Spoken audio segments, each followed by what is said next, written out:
ስጋው ደግሞ መድኃኒት ነው። ከጸበል በላይ ስጋው ደግሞ መድኃኒት ነው። እኔ ሁሌም ማስነው በዚህ ኦርቶዶክሳውያን ጸበል መጠመቃችን መልካም ነው። ከዚህ ተነስቶ በብዙ ኪሎ ሜትሮች አቋርጦ ሻንጣ ተሸክሞ ጸበል ለመጠበቅ የኢትዮጵያ ሀገር ዳር ድረስ ይሄዳል።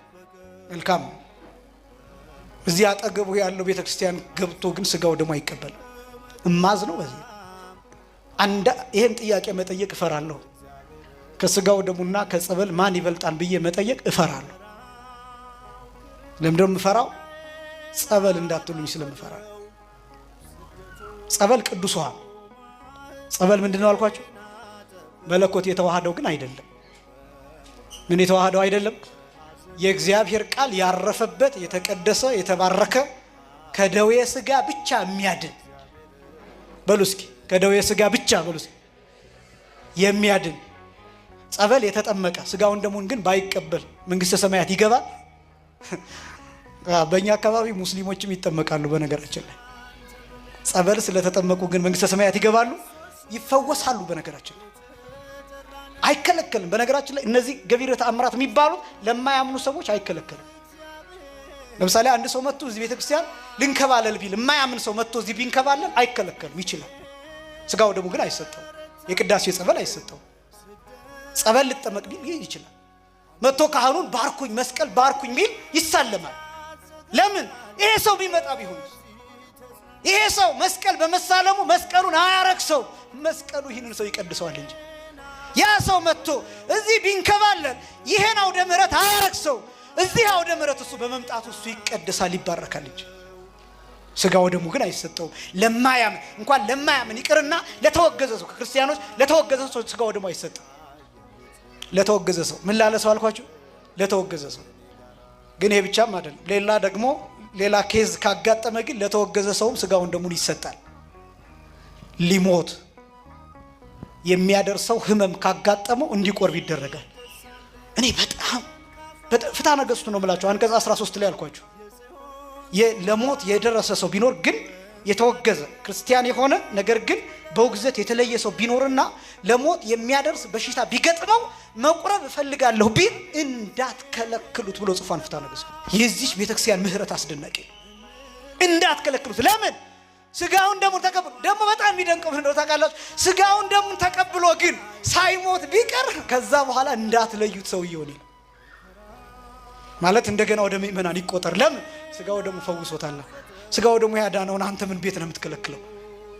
የዚህ ቤተክርስቲያን ምህረት የእግዚአብሔር ምህረት አስደናቂ ነው። ክብርና ምስጋና ለስሙ አጠራሩ ይሁን። በእውነት አመስግኑ።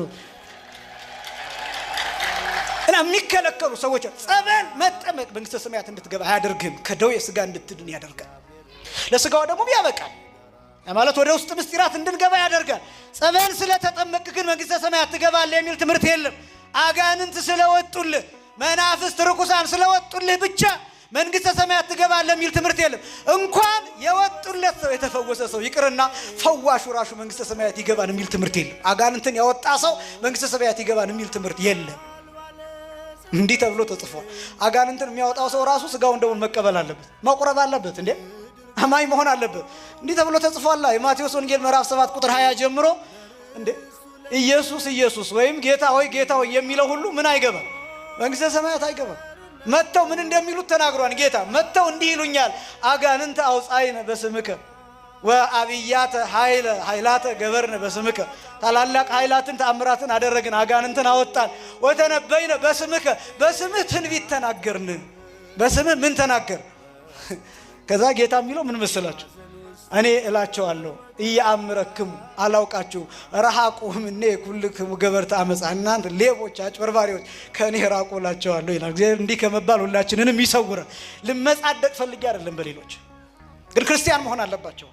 ያ ጉዳይ ራሱን የቻለ ነው። የፈውስ ስርዓት ሌላው ማን መፈወስ አለበት ምናምን የሚሉ ስርዓቶች እነዚህ በራሳቸው የራሳቸውን ጊዜ የሚፈልጉ መሆናቸው እንዳለ ሆኖ ግን ለመመጻደቅ ሳይሆን አጋንንትን የሚያወጡ ሰዎች ራሳቸው አጋንንትን ስላወጡ ብቻ መንግስተ ሰማያት መግባት። እንዲያው አንድ ሊቅ ቅዱስ ጎርጎርዮስ የሚባል እስመ ገቢረ ተአምራት ኢይክል አድኅኖ እምኩነኔ ገሃነም ይላል። ተአምራት ማድረግ ገሃነም ከመውረድ አያድንም ነው የሚለው።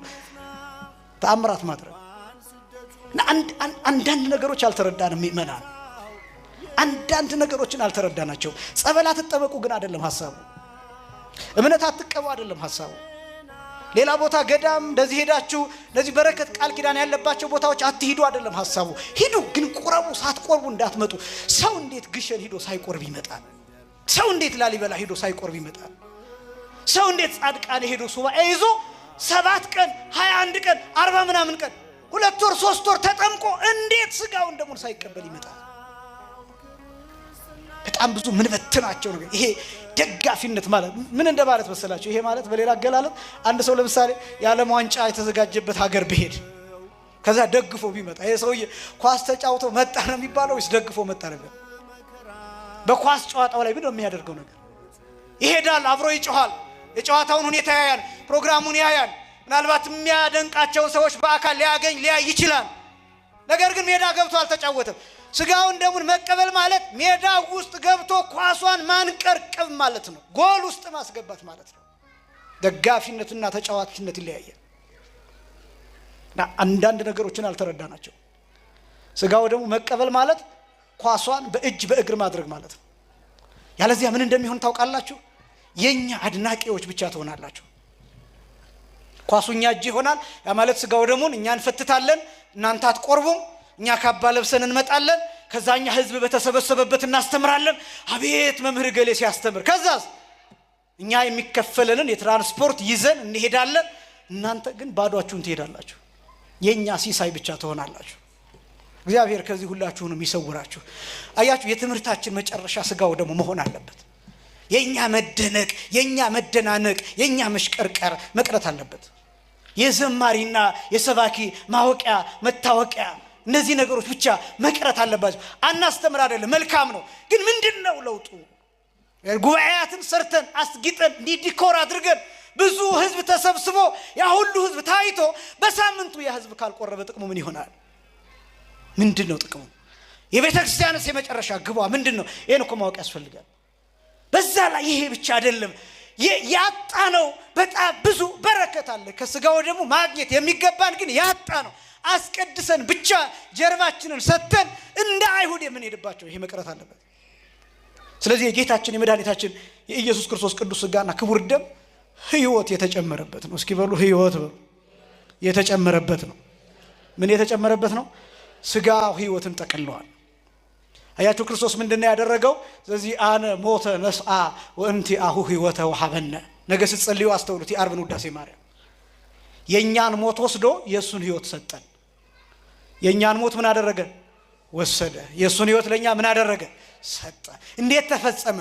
እንዴት ተፈጸመ? ይሄ እንካችሁ ስጋዬ ነው ብሉ ሲል ህይወት ሰጠ። እንካችሁ ሁላችሁ ከእርሱ ጠጡ ብሎ ደም ሲሰጠን ደም ውስጥ ህይወትን ጨመረ፣ ለኛ ህይወትን ሰጠን። ከዚያስ የኛን ስጋ ይዞ መስቀል ላይ እሱ ሞተ። ሞተ፣ አዳነን። ሞተ፣ ህይወትን ሰጠን። ተቀበረ፣ ተነሳ፣ አስነሳን። ክብርና ምስጋና ለስሙ አጠራሩ ይሁን።